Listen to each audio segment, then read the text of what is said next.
All right, so like they would say in the movies, we would say action, and it's Saturday, 20 September 2025. We've got Mike Schmaltz. Hey, Mike. Hello. Hello. Say hello, Mike. Mike Schmaltz coming to us from St. Joe. Patrick Bevilacqua coming from, I'm in Ludington, Michigan tonight. And we've got a special guest tonight from the class of 84. Dean, go ahead. Say hello, everybody. How you doing? Live from close to Seattle. North of Seattle, yep. But pretty close. Granite Falls. So what's the town? Granite Falls is the town. Granite Falls. Well, it's great to see you. Thanks for taking time. Your video, if anybody sees this on the recording at the bottom, we'll start with the easy. It says Larry Barnes, but of course we all saw you in high school and knew you as Dean Barnes. Correct. So just give me the quick down and dirty on that. You know, I've been Dean my whole life, so y'all have it right. It's really kind of stupid. When I moved to Washington State and I went to work for an RV dealer over on the other side of the state, they had another Dean there who was in sales. And so the service manager says, hey, we have a Dean in sales, and I don't want confusion going on when the pages happen. Do you mind if we just call you Larry? I said, I don't really care. I just need a job, right? So here we are. So that's where the Larry came from. It kind of stuck. I'm actually a junior, though. So my dad's name is Larry. I was always called Dean. But work made me change my name. And once I got to know people up here, Larry just kind of stuck. So everyone up here calls me Larry. All my family still call me Dean. So there we go. Wow. All right. So, but let's make this clear. So I'm Patrick Michael Bevilacqua. What's your given name? Larry Dean Barnes Jr.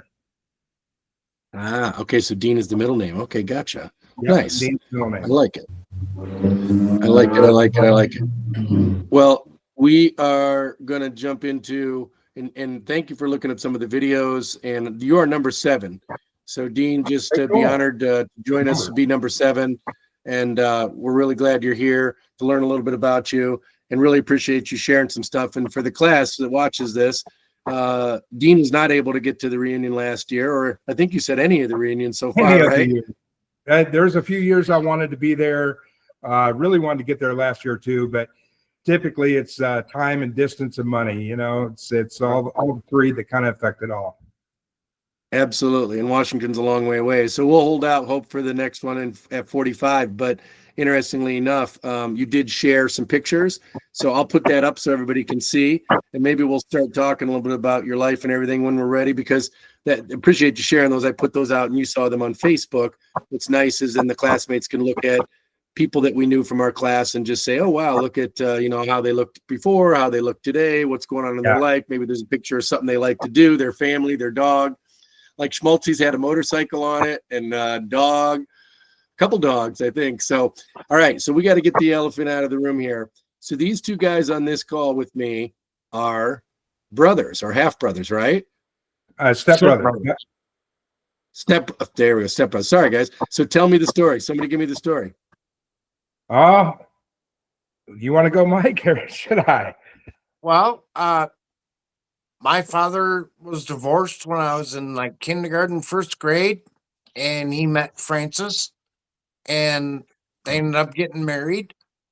Yeah. And we became a family with 4 children, my sister Leanne and Dean and his younger half brother Tony. And that's how we grew up. Yeah. Brady Bunch. Since like second and third grade. Yeah. Yeah. Merged family at a young age. So then, Dean, where'd you guys come from? You said you and Tony, if you came to be with Mike and his family, where did you come from? Were you living in the area or did you move in the area? We were living in Benton Harbor at the time. Rose Avenue. Yeah, you got it. You got it. I don't even remember some of the streets, or I don't remember half of that, but yeah. Living in a little house there, and as Mike said, my mom and his dad got together, and next thing you know, we're living out there in St. Joe, technically St. Joe, just outside of Stevensville. All right, so So I'm thinking this is your parents are in their what, early 30s? Oh man, I don't even know. Do you, Mike? I mean, I think I was second grade. I was second grade as well, which makes us about 7. And So early 70s. Yeah, your Yeah. parents were in their late 20s, early 30s. So okay, so guys, tell me how did they meet? Mike, how did your dad meet no idea. Dean's mom? You know what? Come No, I on, don't- there's got to be some stories there. I don't have any idea either. I really Work in the community, it had to be don't. It something, was right? around some I of the was same. never given any details about that. I just, in hindsight, it's like, okay, kind of like a Brady Bunch thing. Yep. Here's a mom with some kids. Here's a dad with some kids, and they both need each other. And both sets of kids need both sets of parents. Yep. There you go.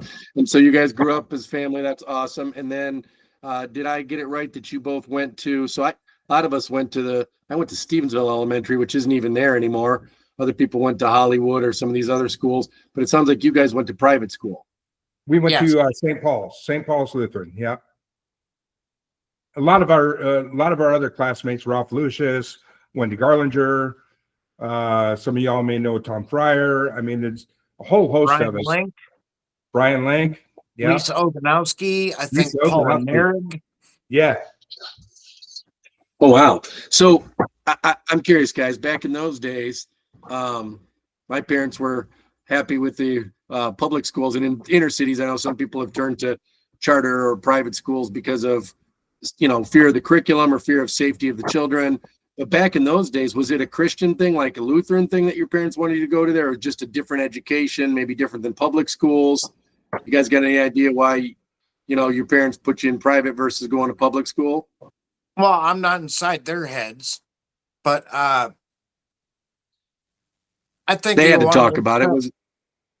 I think they wanted us to have a little more virtue, if that makes any sense, and some structure, and maybe some religion, just to give us a little more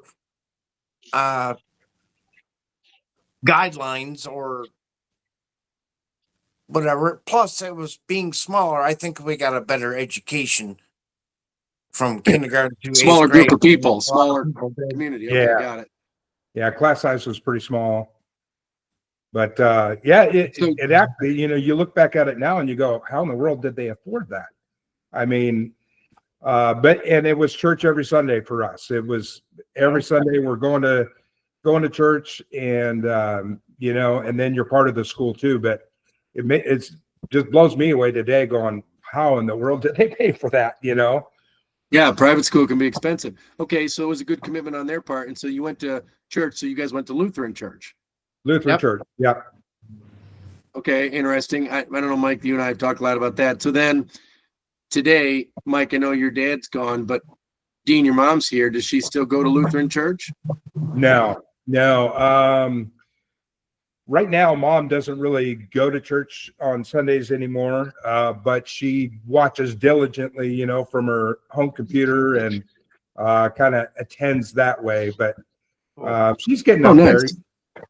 She's getting up there, 80 years old. So she's she'll do short little jaunts into town, and town's like 3 miles away, but that's about it anymore. She sticks around close to home. Well, does she live near you? Yeah, right on the same property, in fact. So Okay. my house, I've got a manufactured home here, and then right up the hill, I've got a garage, and she's an apartment above the garage. So lives Oh, on that's property. nice. Yeah, love it.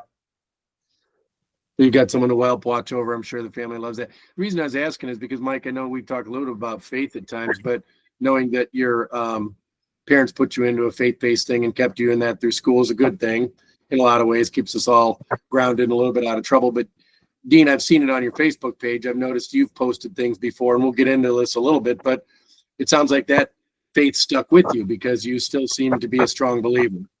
Very, very much so. Very much so. I haven't been necessarily part of the Lutheran faith. Kind of more independent. At one point, I was attending a Pentecostal church. But, you know, I mean, really having that good ground growing up, yeah, it stuck with me. You know, I think it's important.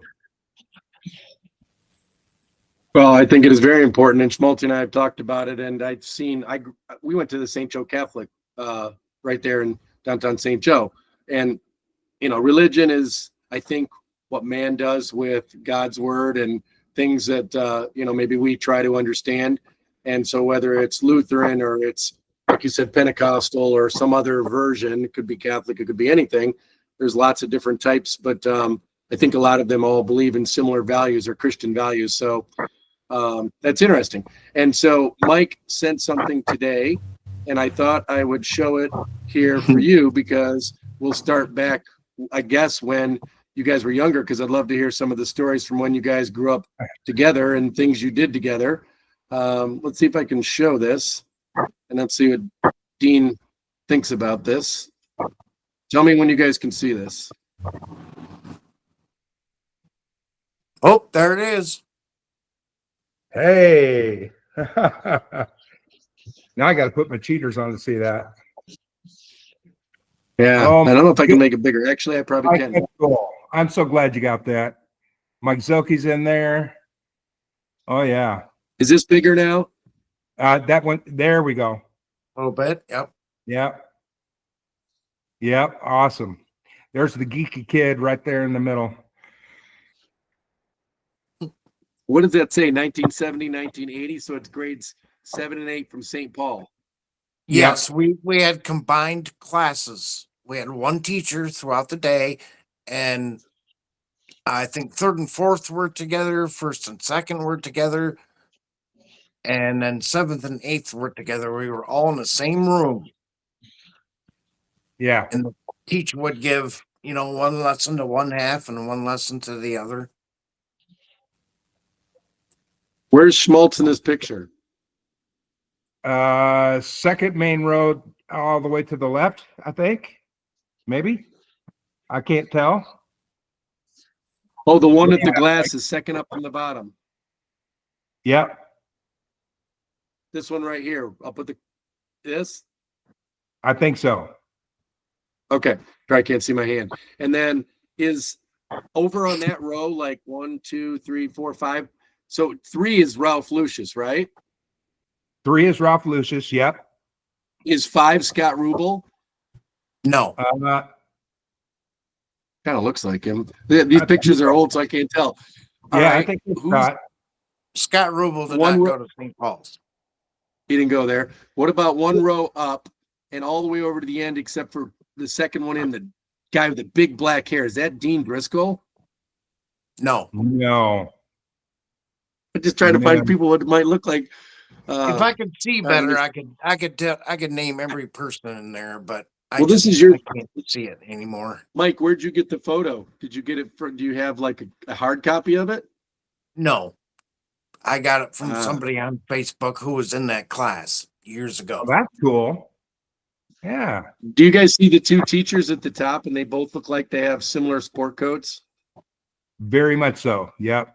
Mr. Treater was our teacher, and Mr. Schmidt was our principal. Yep. So, Dean, what was growing up with Schmaltz like and coming into this new family? Give us some good dirt. You know, it was, I think it was hard on all of us at first. You know, it took us a while to get to know each other. Mike and I, of course, very 2 different people. But it was really good. You know, so many amazing memories, honestly, growing up. We did a lot of things together, whether it was football in the yard, getting ganged up by the neighbor kids. You know, we would play football. We had the searches all down the road. Good people, you know, and stepdad took us to races all the time.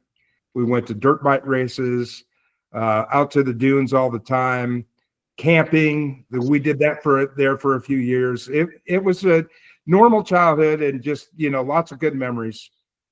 Speaking of the searches, I mentioned to Pat something about our wintertime escapades in the sledding and playing in the snow.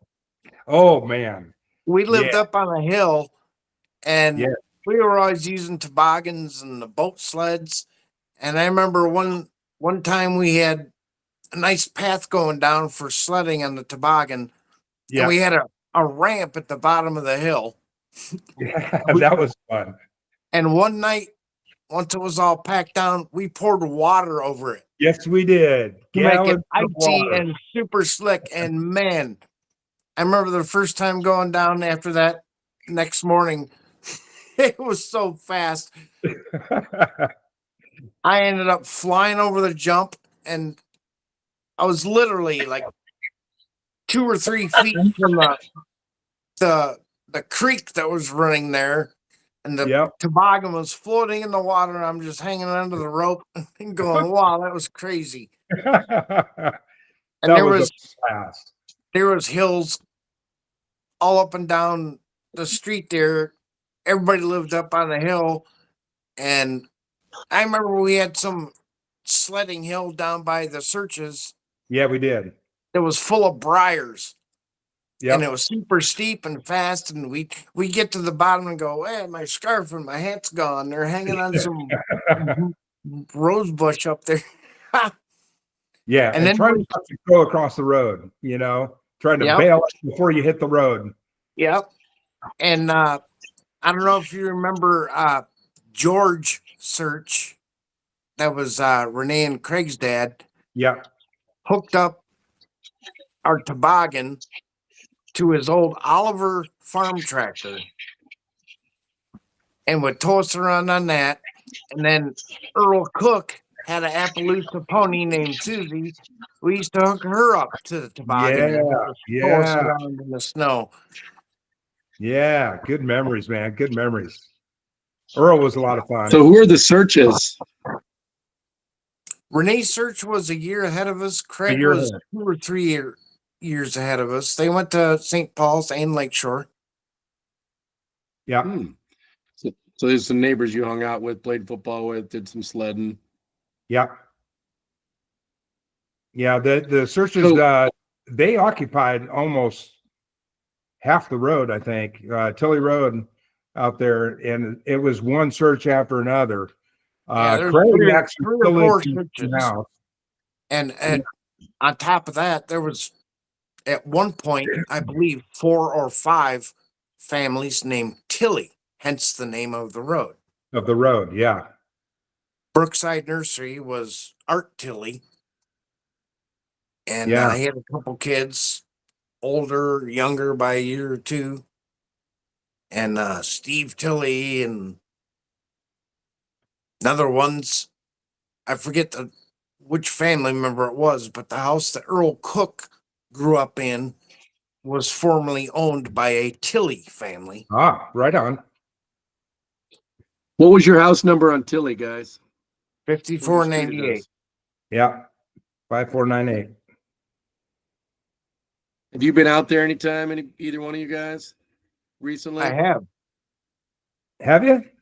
I've been up. I've been past there 2 or 3 times. It's And it's changed quite a bit. yes, the neighbors took out all these pine trees that used to line the road, kind of like a privacy fence of 30, Yeah. 40 foot tall pine trees. Now, back in the day, they were only 8 feet tall. But yeah, lots changed. Yeah. And still the same, I think. A lot is still the same. I got to go out past there a couple years ago. I didn't even get to see you, Mike, then, but it was so brief. But I made sure I stopped by the house and looked at that. Looked at the subdivision hill, which back when we were kids was huge. And oh my God, that's really small. So, the perspective that gives you, seeing where you grew up and, oh man, wow. And changed some, but also still looked a lot of the same. So it was good. Yep. It was really good to see it. Yep. Yeah. So I remember your house had, Mike, didn't your dad have a bunch of cars Oh, In the yeah. in the backyard. Yep. yard? Yep. And that was all So fenced did in you? with pine trees, but Yep. the neighbors would still complain about it, even though they couldn't see them. They obviously had photographs from an airplane showing all this stuff. And I remember my dad getting in trouble with the Green County supervisor, Harley Marshke was his name. And he said, "Quit coming over here, quit bitching. They're not visible from any neighbor. They're only Yep. visible from the air." He says, "It's none of your damn business." And I remember my dad telling Harley Marshke, the county supervisor, "Anyone else tries to come here and serve me papers again, I'll shoot him." Yikes. So this is where you were? This was all this here, Yellow Creek, Rainbow, Walleye. Was this sub all here? Yep, right behind our house. Yeah. Big subdivision back there. And then behind the subdivision, when there are a whole bunch of grape orchards at the bunch of farming. I remember that. Yeah, between I remember great between the stuff. subdivision and Hollywood School was all farm fields. Yep. I was gonna say you guys are really close to Hollywood schools. And then Oh, if I we look at walk the all the satellite time. view, Hollywood store was our Yeah. go-to. Yep. here's the fields. Here's where you guys are. We look at Google Earth. Let's see how close we can get in there. Look, there's a pool over here. Yeah. Oh, nice. Yeah, there's a lot of space behind where you live. Look at all the trees ringing it right here. You got a lot of space right in here. Yeah. One road in, one road out. I like that. So, Dean, other than Mike, you mentioned some people you knew in school. Here, I'll throw up. Let me share something different here. This is interesting. One of the people that you mentioned, and you probably know a lot about him, a lot more than I do. But I remember in school knowing, in grade school, pretty sure I went to grade school with him. So when you guys talk about Larry, you said Larry Blahnik. Larry Blahnik. Yeah. So you guys see Yeah. that picture? So I remember him Little from, bit. so either I went to grade school with him or I knew him because I remember he was diabetic and I remember he had to have insulin shots. And, but he was the nicest kid, like super easygoing kid. Didn't ever let anything bother him. And it sounds like you were good friends with him. We were pretty good friends, hung out quite a bit, not as much as I wanted to, I think because of where we lived. As we got closer to junior, senior year, of course, he was working, I was working senior year. But Larry was, I was one of those, and still am virtually unknowns, as I said, wasn't part of the in crowd at all. And some reason, I don't know, I think it was English class. We just started talking and hanging out and just kind of became pretty good pals, so That's he was wild. I don't remember a whole bunch about Larry.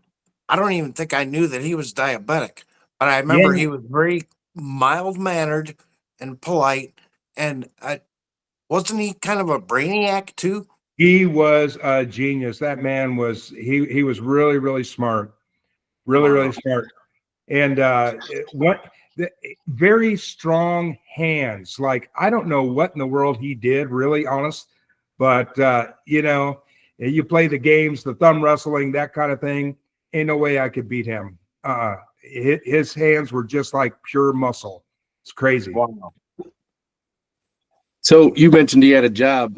Some of the guys said, I think on one of the people told us that he worked at Harding's. So Yeah. I think he was a Harding's bagger. Yeah, he was. He was. He got that job long before I got mine, but Did you stay in touch with him after high school? no, unfortunately, no. And that's where my disconnect really comes from with a lot of people. After high school, I joined the Army and I spent 2 years in Korea, so I kind of lost touch. Wow. Well, here, let's put this up then, and we'll get into your story and tell me when you I can remember see you this. joining the Army, but I I don't think I even knew you were in Korea. Really? Yeah, 2 years in Korea. Loved it. Wow. All right, so Dean, I took your pictures, and here we are. Awesome. You guys must see still this? have a yearbook. I just used the one online. So on the bottom left is your yearbook photo. So there's Yeah. your photo. Everybody remember what you look like. By the way, I'll just comment. Your hair is great. And I remember, I think Schmaltz may not remember this, but this is a true story. But I didn't know what to do with my hair coming into high school or something. Just a mess, just big hair like we all had in those days. And Schmaltz told me to part it down the middle. So yours is parted down the middle. I parted Yeah. mine down the middle, and remember you'd feather it back on either side. Yep. Yours looks That was- good. look, I didn't. I have it. Yep, I didn't have as good of a look. And then so look, this is you. Let's get into you're in high school. You said you kind of got out of there. Were you just feeling like you wanted to go explore the world? Were you feeling like little pressures from parents or other things? What was making you want to get away from Stevensville? There was a lot of things then. Senior year, I had no idea what I wanted to do. Actually, even coming up to junior year, you start thinking, okay, high school's almost over. What am I going to do? Honestly, especially at that time, I was not smart enough for college. Done with school, really. I kind of wanted to break from school, but I didn't want to just, end up still working for Meyer Thrifty Acres or whatever. I didn't want to do that either. So I actually signed up for the Army at the end of the our junior year. So I spent my whole senior year was inactive. And I don't know, something about it just appealed to me. It's like, I kind of felt like I needed to do it versus college or something like that, to prove something to myself. Can I do this? And back then, high school, man, I was 155 pounds soaking wet. Like I had nickname String Bean for most of my life, nerdy kid. So, I thought, well, Did you play any sports? No, not since St. Paul's. No, I was horrible at sports. I was horrible. Whether it was basketball, soccer, didn't matter. I sucked at sports. I really did.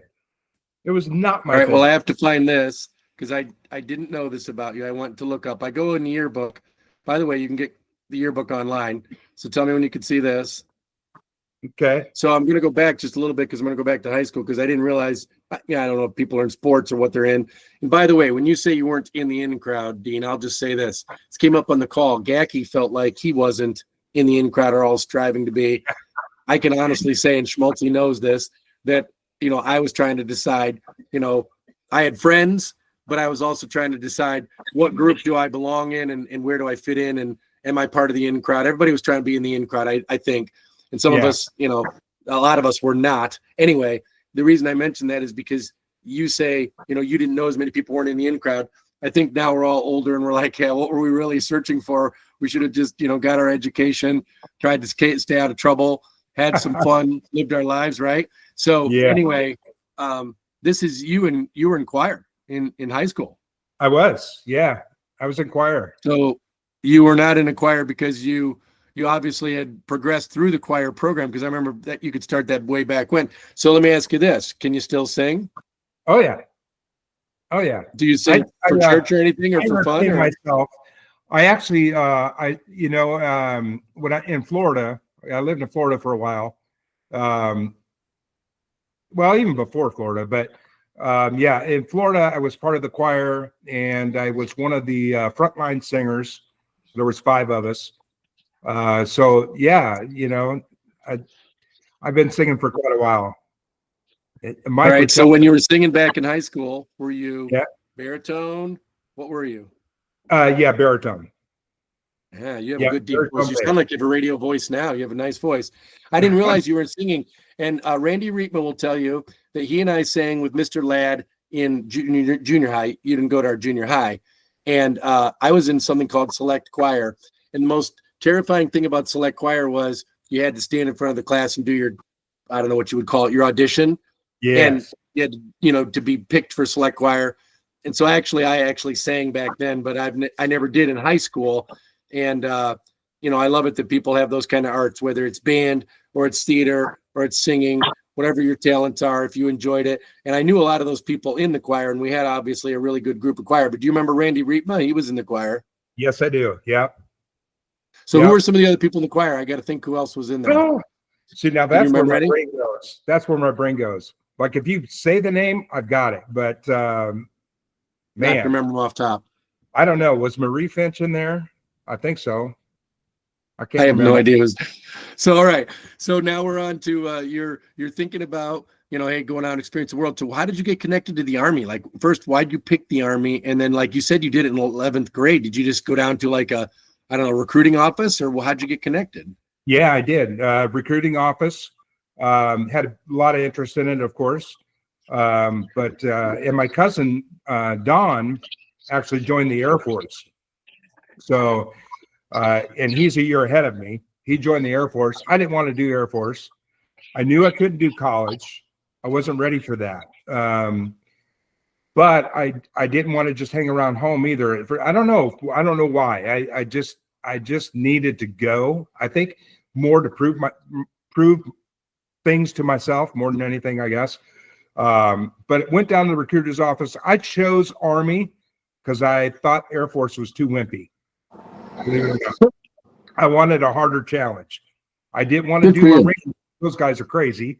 So there we go. And I definitely didn't want to be And how many years were you in the Army? 4.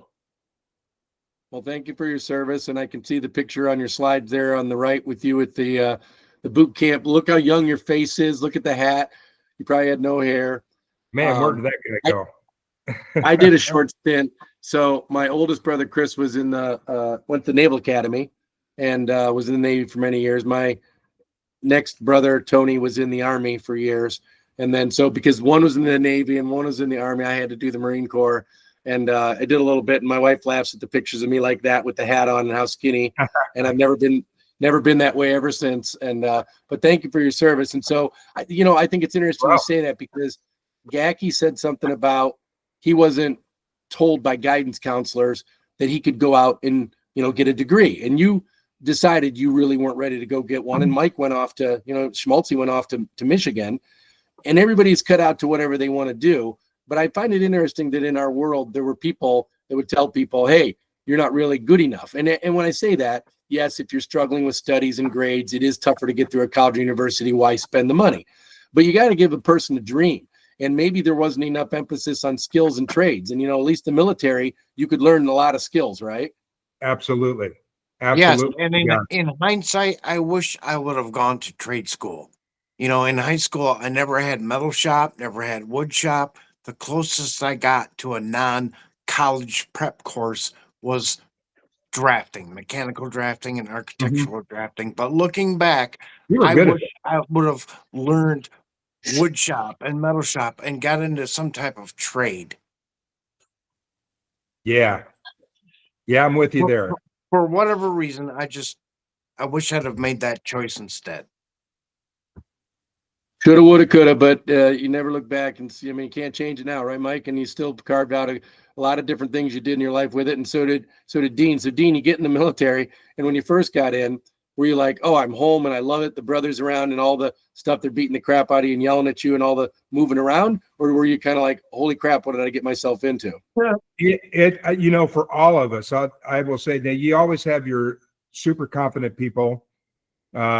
I'll throw up Gacky again. Gacky to me was always a super confident person in high school. So you have a few of those, but I'll tell you, most of us are scared. Most of us don't know what's going on. And, you find out. I think they like it that way. That's how they teach you. That is exactly how they teach you. They strip you down to nothing. Yep. And then build you back up again. And what an experience. I wouldn't trade it for anything. It's one of the best things I've ever did in my life. So where'd you go first? You left Stevensville. Where'd they ship you out to? They shipped me out to Fort Dix, New Jersey. And listen, I was such a scared little kid. I was supposed to get on a bus to go to Chicago, and from Chicago, I was supposed to meet up, and then I was such a scared kid. I made the recruiter go with me because I'm like, man, I haven't even been out of town. Are you kidding me?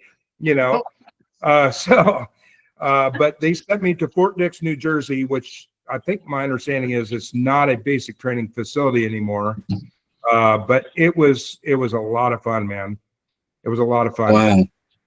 All right. And so once you get in, now how do you decide what you're going to do, right? They train you a little bit early, but then they got to figure out what you're good at and put you into something, right?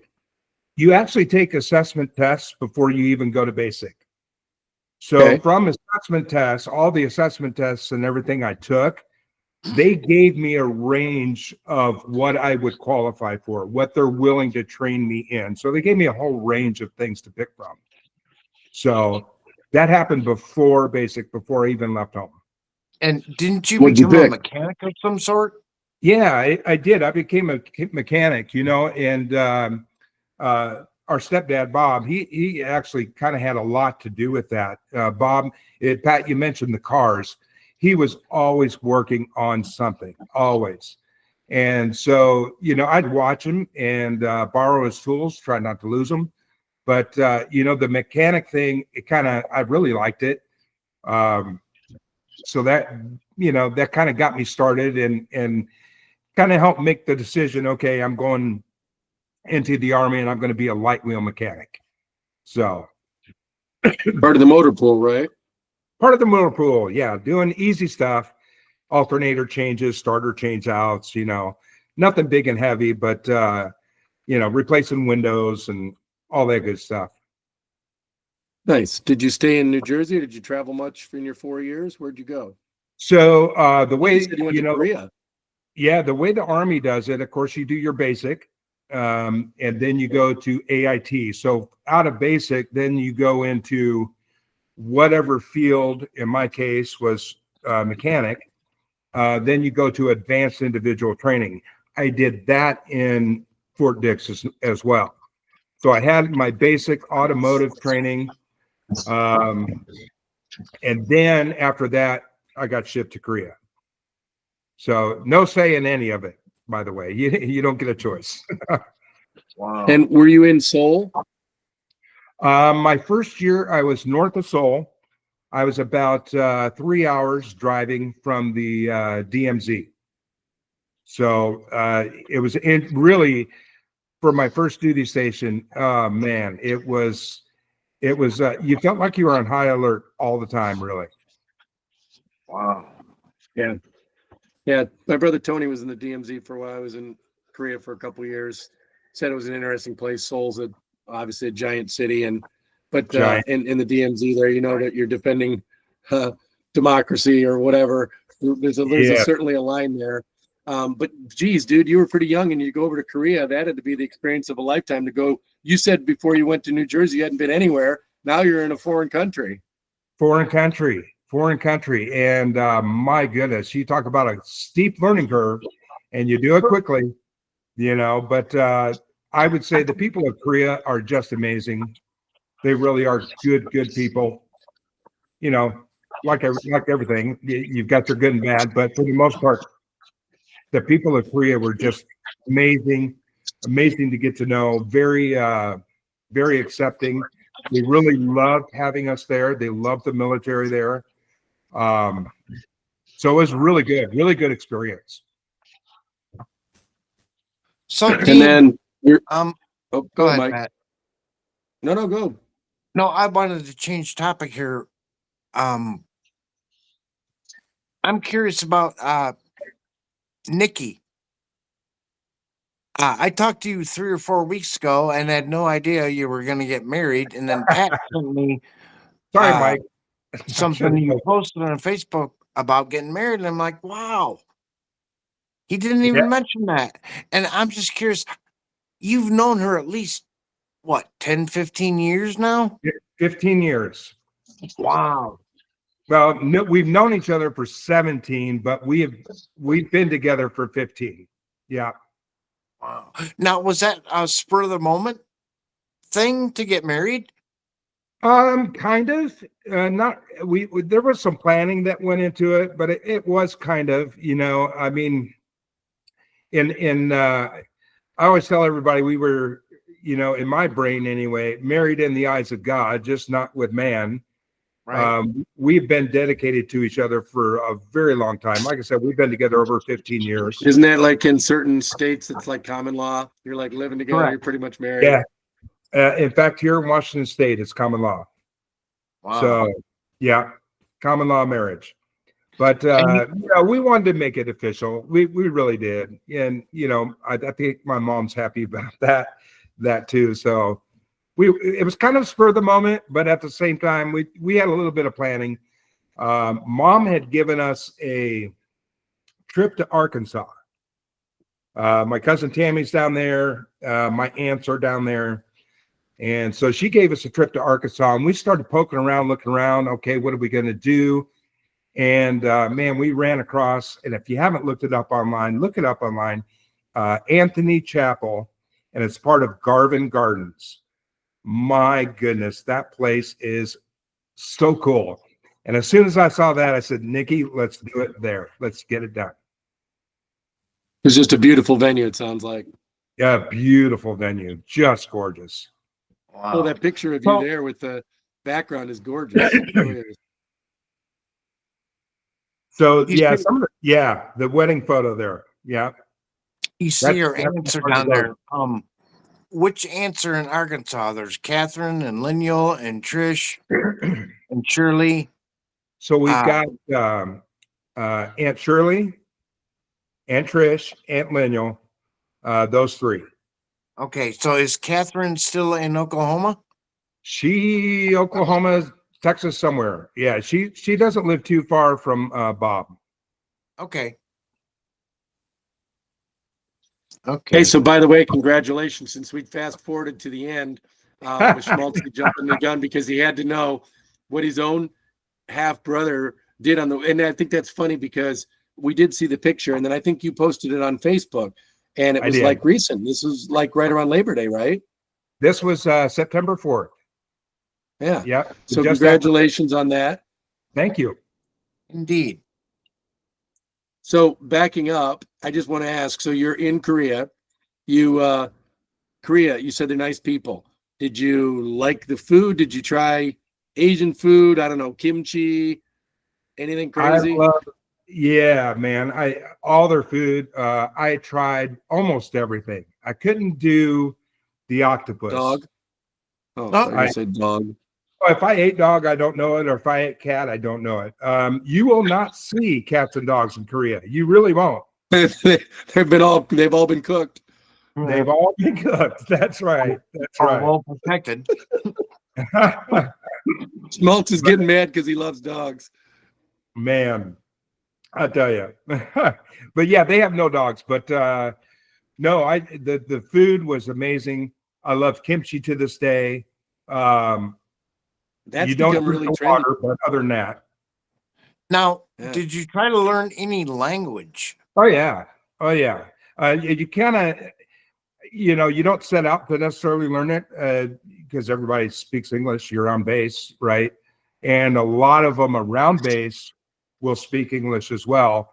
But you had to learn some. Right. You had to at least learn how to say hello and that kind of thing. So, like if you're answering the phone, it's "Yeboseo," hello, how are you? So you learn. Yeah, I've forgotten more than I have learned, but I learned a little bit. Cool. Wow. So you're in Korea, enjoying it, part of the Army. Great experience for a young person. Wow, what a learning experience. Even if you're learning the trade, the motors, skills, but in the engineering skills. But geez, then you're there. So then when did you? What made you decide to get out of the Army? Like, did you come out of Korea and come back to the States, or what led to you leaving? I did. I was in, like I said, in Korea for 2 years. First year up near the DMZ. Second year, they wouldn't let me stay, and which I really hated because I loved being there. And I was in a medical battalion as part of the motor pool. Oh yeah, like a MASH unit. Yeah. Black Hawk helicopters, you name it, we had it. I remember Hospital. Oh, wow. So, and we would go, when we had field exercises, you go and you set up a hospital, big tents, all the man tents. We had to set it all up and do all that. Second year, I got to see what it was like to live in the city. So just outside of Seoul, and man, what a bunch of spoiled brats they were there. They really were. We went to the field and they didn't even know how to set up a tent. So my prior training came into play there because I had to help instruct everyone, including our commander, how to set up a tent and how to do it right so it doesn't fall down. It was kind of funny. Holy cow, you were the salty dog at that point. Oh my goodness, yeah. But I tell you, I loved walking the city, and we walked everywhere. You didn't have a car. You learned the bus system, and that came then too, learning the bus system. But we walked pretty much everywhere, and to see some of the Buddhist monasteries and stuff like that, man, it was just amazing. Wow. At that age. Yeah. That just sounds so talk about an education that soon after high school. That the best thing I ever did. I it's a life experience. It wasn't more classroom training, and you had to grow up quick, and you had to be responsible. I wasn't always responsible. Most of us weren't, but you kind of had to be. You kind of had to really watch your P's and Q's, and the lots of nightlife out there. So life experience of learning. Okay, if I go to the bar and I get hammered, well, I've got CQ duty. You got to get up and work the next day. Yeah. Yep. Oh, yeah.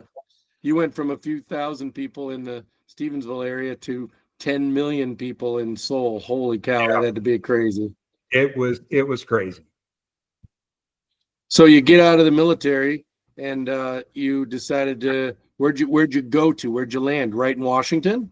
I did. So my last final year, I got sent to Fort Lewis, Washington. So Fort Lewis, and then I was debating. In fact, at Fort Lewis, I had the opportunity to go to sergeant training, basically, NCO school, they call it. And so I had that opportunity. I did do that. But then I was kind of also getting involved once again with the church and stuff like that again. And I don't know. It was one of those things where I was at a point in my life and say, well, I've done this for 4 years. Let's be a civilian again. I've got some skills under my belt, and that kind of, like I said, being involved in church, guys, I kind of pulled myself out. Which now I would have stayed in though. Wow. Wow. So that's how you ended up in Washington. There was no other reason other than you got settled into Fort Lewis, and then. Yeah, from Fort Lewis, then getting out. Very fortunate once again. I mean, the timing was just perfect. I get out of the military, and then there is Boeing, and Boeing loved to hire military people. So, went to work for Boeing.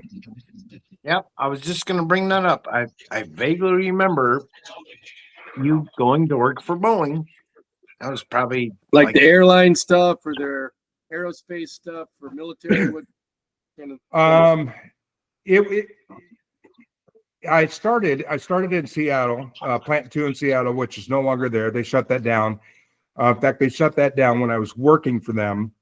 And then I got shipped to Renton.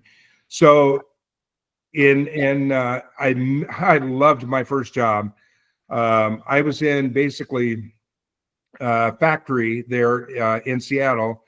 And what they did is they made all the stringers. They're called stringers. It's a big, long aluminum hat, right? And that's all the ribbing that goes inside of the airplane. So we actually took the metal, it got stretched out, it went into heat treat ovens, and then anodized coating and different stuff like that they did. So I got to be a part of all of that. I had like a runner job, they called it. I worked for a parts store, but I was basically running little parts after they were checked out to the different spots where this stuff is going to then be put to use. You were a gopher. Go I was a for this, gopher. go for that. Yeah, I was a gopher. It was a gopher, but it was so much fun. I had, I'm the kind of guy, I still am. I want to know how to do it all. I'm not satisfied with just what I currently do. I want to know how to do everything. And so I was always pushing. And that led to a lot of upgrades. They called it a temporary upgrade to grade 5. So Boeing has grade levels. Entry level, you're a ground 1, level 2, whatever. Grade 5 was a big promotion. But I wouldn't get it. I never got it full, and then they shut down the plant anyway. I was about to. But at a grade 5, I was taking these 30-foot long stringers with an overhead crane, moving them from heat treat, in and out of heat treat, into the tanks, moving big, monster, several ton tool and die stuff around. It was a lot of fun. Wow. Yeah. And Well, it sounds like you had a really good mechanical mind, like you said your Mike's dad did, and my son's got a mechanical mind, and I see people that, like, you didn't even go and get, let's say, a mechanical engineering degree, but yet you figure that stuff out, right? You just look at things and you learned it. You kind of self-taught. You figure things out. That's pretty cool. Yeah, it's a lot of fun. A lot of fun. Dean, Just about yourself. I know we talked a few weeks ago about your children, Brianna and Sarah. Tell us a little bit about them and what they've gone on to do. My oldest, Brianna, she is a vet tech. She went to WSU and kind of had to push her towards the end a bit, but she graduated. She went for a biology degree, and she was pretty much top of her class. There's a couple others above her, but she was way up there. My goodness, is that kid smart? Nice. Yeah, just amazing. Pullman's a beautiful campus. I've been through there. You're saying she went to Pullman? Pullman, you got it. Yeah, that's a beautiful area. Yeah, it's a gorgeous area. She said she's a vet tech? She works in the lab, though. I don't know exactly what she's doing, but it's something in the lab having to do with veterinary science and that kind of thing. So whether she's developing vaccines or stuff like that, I'm not quite sure, but she has training to do DNA testing and all of that. So Sarah, on the other hand, Sarah is she's my creative one. Artist. I gave her a guitar one year, and I still can't play it, but boy, she sure can. She's my creative one, my artist. It's been a while. I'll be honest. We kind of lost touch there for a while. So hopefully we can reconnect. But they're still over in Pullman, living over there with their mom. I haven't had much contact with them. Not out of not wanting to, but somewhere along the way they decided Dan was too mean or something. I don't know. So Dean, where are the I'm looking at your pictures. I don't think I see the girls in here. Maybe you didn't give us a picture of the girls. No, I'd have to go to I ran out of time and I don't have the archives to go back. Brianna's a spitting image of me, really. Just a little bit shorter though. But no, I'm sorry, Pat. I didn't get to go back far enough to grab those. No, you're good. So then if I look at these pictures, I see you with like a cowboy looking hat, the wedding photo. That's your dog down there. That's Maya. Is that a German Shepherd? German Shepherd. Beautiful dog. And then you and Nikki again. And then is that, I'm sorry, my eyes aren't good. There's the dog. Is that who's that up next to the flowers? That is my mom. So that's Ah. Maya, myself, and my mom. And yeah, that's right here, right out my front door, basically. She looks Wow. great. And then is that you at the U.S.-Canada border? What's the story on that one? Yeah. Oh, so that was COVID. That was during COVID, and everything here, of course, was shut down, and like a lot of places. But we decided to take a road trip. Let's go up and up by Blaine, Washington, just a little past that. You get right close to the border, and there is a park there, a big, beautiful park with a river going between it. On one side is Canada, on the other side is the U.S. So that's where that's at. There's another picture that I didn't send to you, but at one point I'm just standing there straddling. I'm on the road, and literally two places at once. I had one foot in Canada, one foot in the U.S. That's fun. Very So, So your daughters, that's the old border sign. your daughters you mentioned, they're what ages approximately? Brianna is 33, and Sarah would be about 29. Yeah. So was this right after the Army? You met their mother? Yep. Right after the Army, had just gotten out. It was probably a year or two after we got out. Again, church. We met in church, and I was part of the youth group. She was part of the youth group. We were kind of more leaders of the youth group. But we got to know each other there, and was married in 92 or 90. I'm sorry, 90. So that was before Nikki, obviously, right? Huh? And that's not Nikki. No. My So first that was wife. before Nikki. Yeah, this is before Nikki. My first wife was Shelly, and we were together for quite a while, 18 years. 18 years Wow. before it dissolved. And But is she still nearby, or obviously still around the girls, right? So yeah, they're all three living in Pullman. And then the Nikki, who you're married to now, in all the pictures there, is her name Monique? Monique. Yeah. So if you see on Facebook, she is Monique Bonneville. And it just sounds like you met her. Give us some idea. Like you said, 15 years, but now you're finally married. Where'd you meet her? And it sounds like someone that changed your life quite for the better, right? So tell us a little bit about that. Yeah, we met at that time. I was living over in Spokane area of the state, so that's on the other side of the mountains. Went to work for what I had told you earlier, when my name became Larry. I was working for RVs Northwest there in Liberty Lake, Washington, and met who is still my best friend to this day, Robert Lee. He was a technician as well. And so through him and his wife, and getting to know them, Nikki was part of that group, part of that friend group. Really at that time, Shelly and I were still married, still with the girls.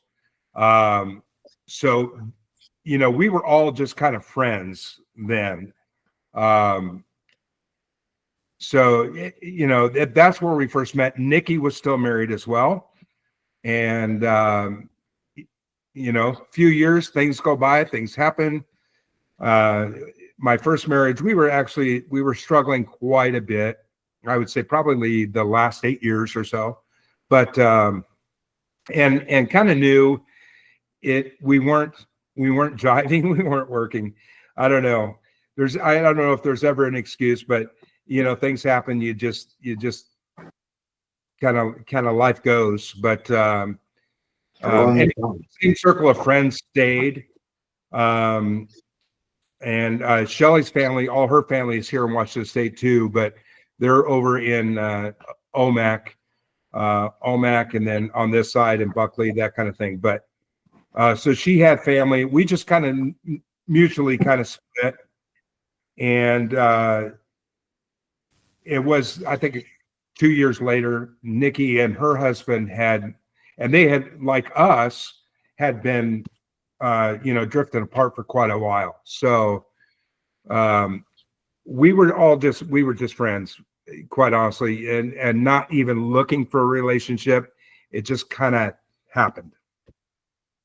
I think some of the strongest relationships happen when you can be friends first and you get to know each other and you see each other over a period of time and different situations. So then if she was in the Spokane area, it sounds like she moved back to the west side. You guys both moved back to the west side, closer to the Seattle. Yeah, we did. Well, and there's a lot of time in between that, in Spokane for quite some time. And then I've been in the RV industry for 30 years. Now I'm into boats, but so we were there. We stayed in Spokane for quite a while, and Camping World came along, and I went to work for Camping World. Amazingly enough, after sharing with our regional service director, of what I really wanted, we both found ourselves going to California. So we actually left Washington State, went to California, and in the Santa Clarita area, and I became service manager for store for Camping World. That's one of the oldest stores out there. Service manager there for a couple of years. Loved it. Good time in California.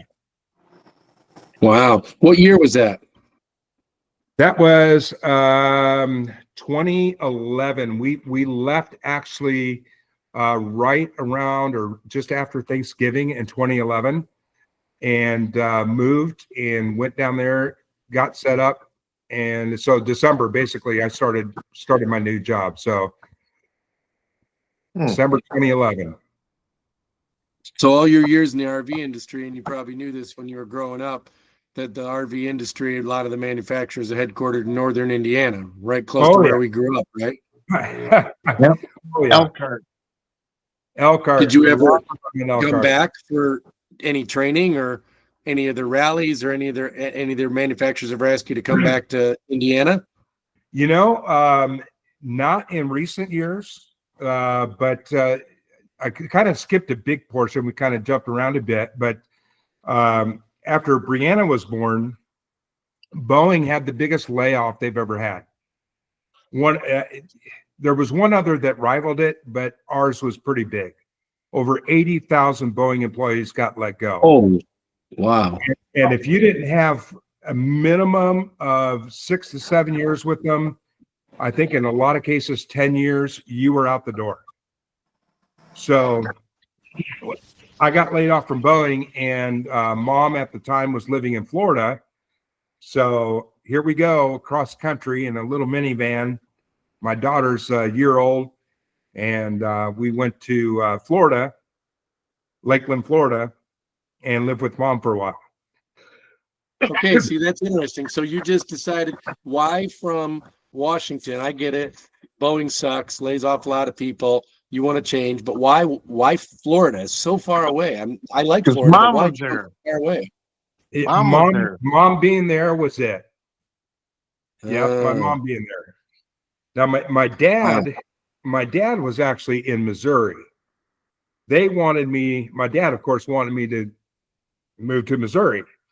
If you've never been to Kearney, Missouri, it's grown up quite a bit now, but back then it wasn't. And I wasn't ready for that. It's a different climate. I wasn't ready to get in, and I have a lot of family in Missouri. I just wasn't ready for that yet. But we went on to Florida, where my mom was.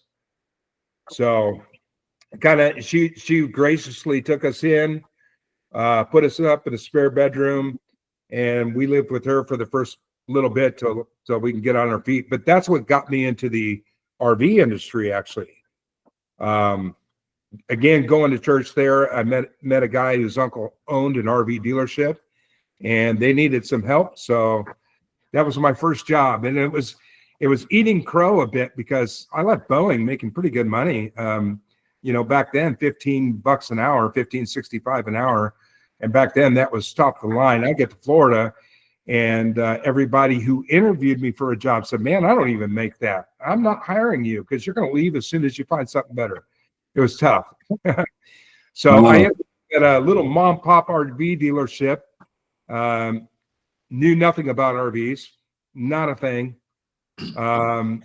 And I was the lot guy. I washed and cleaned and took care of the boss's car and kept, everything mowed and up to snuff and all of that. So that was my start in the RV industry. You got started there. Hey, Yeah. Tell me this. Did you say when you went to Florida that you ran across Mike and Shelly Weigel? Yeah. And Yeah. did you say they were involved with the church? Tell me that story. Yeah, they were. We went to a family worship center. And it was the biggest shock of my life. And that's where my mom was going. That's the only reason we went. That's where my mom was going to church at. Shock of my life, man. We get there, and I was sitting out there in the audience, and I go, "Hey, Mom, I know that guy." What do you mean you know him? I'm telling you, I know him. Pretty sure we're in high school together. Pretty darn sure. Mike had changed a little bit from high school. A much bigger guy than I remember anyway. But Mike was associate pastor there at that church. And then we met. And I remember your mom mentioning Mike Weibel. Yeah. Back in those days, I remember talking to her on the phone saying, "Oh, yeah, Mike Weibel's down here. He's pastor at the church." And yep. I'm like, what a small world. Very small world. Very small world. And of course, Shelly Graziano, as soon as I saw her, I'm going, "Oh my goodness, Shelly is here." When of course they were married. Our daughters, their daughter, I think is a year, maybe 8 months older than my oldest, Brianna. So our daughters actually met in preschool and would run down the hallways and, hug each other. It was kind of funny, but didn't get to spend a lot of time with Mike. Being an associate pastor, he was busy all the time, but it was a good couple years. Wow, that's such a small world that you go to a place in Florida, a church, and you see somebody from high school. So It's what crazy. did you think of? Yeah, what did you think of Florida? What's your synopsis? Did you like Florida when you lived there? Did you kind of think, I loved the Tigers are in Lakeland? Yeah. And you get guys like Tom Selleck that would come around and watch the baseball. Love Florida for the most part. Absolutely love Florida. Although I'll say after 13 years of living there, especially the last 5, it got hotter and hotter every year. And I'm like, I can't do this. This is, I mean, and you can't enjoy outdoors at night. You can't because the mosquitoes carry you away. Yeah, and I heard there was all kinds of new insects and snakes and bugs and bugs, fire ants. If y'all ain't never experienced fire ants, you gotta. They're an experience. I'll pass. So, wow, you were there quite a while, and then you decided to go all the way back to Washington. All the way back to Washington. Yeah. Shelly's dad at the time was getting to where, health was failing and that kind of thing. So she really wanted to get back here. And, after 13 years, Florida, like I said, but I was done by the end. 3 hurricanes we went through. We were done. So moved back up here. Wow. And today you're working so you've done RV, you've done military, you've done so many things, and now you're back where you like to live. It sounds like you love it. It looks like a beautiful area when I look at it on the map. And then you're, happy where you're living, and you're working at a boat place. So you're still using your mechanical skills. What, service manager or something over Like a boat dealership or something? Yeah, it's Master Marine Boat Center. It's a small dealership. The owner actually has two. He's got another one in Anacortes. Totally different than RV, but the background, the processes, the service process is basically the same as an RV. I've had to learn quite a bit, but so it's been good. And it's kind of funny because now a lot of RV dealers are branching out into boats as well. So this experience that I'm doing now is well worth it. I do miss my RV land though. I miss all that, but I don't tech anymore. I've been a service manager for quite some time. So, and that's actually been a good shift for me because now I almost consider that my college, if you would. So, I've been a mechanic, a technician most of my life, but when I got into management, that all kind of shifted. And it was great that I had those experiences of being a technician, but now I got to go into what do the numbers mean? What does that look like? What does management look like? What does it look like to lead people and be responsible for a team? So it's I kind of my whole life's been college, I think, but a lot of fun. Well, it's really nice to hear all this. And, I look at the RV stuff and now the boat stuff, and I say, it looks like on your interest that you like to camp. And so I noticed there's a picture there of you with an RV. So you're an RV guy too, which we like to RV as well. Probably a lot of classmates that like to RV. And now with the boating, there's probably plenty of places where you could RV and boat. So maybe you can have both, right? Looks like I froze. I don't know if that's me or you guys. Did I freeze or did Dean freeze? I think Dean did. Hey, I it looks can like hear you you. froze it. You can hear me. Well, we Yep. may end up just shutting this off if he doesn't come back. I wanted to go another half hour.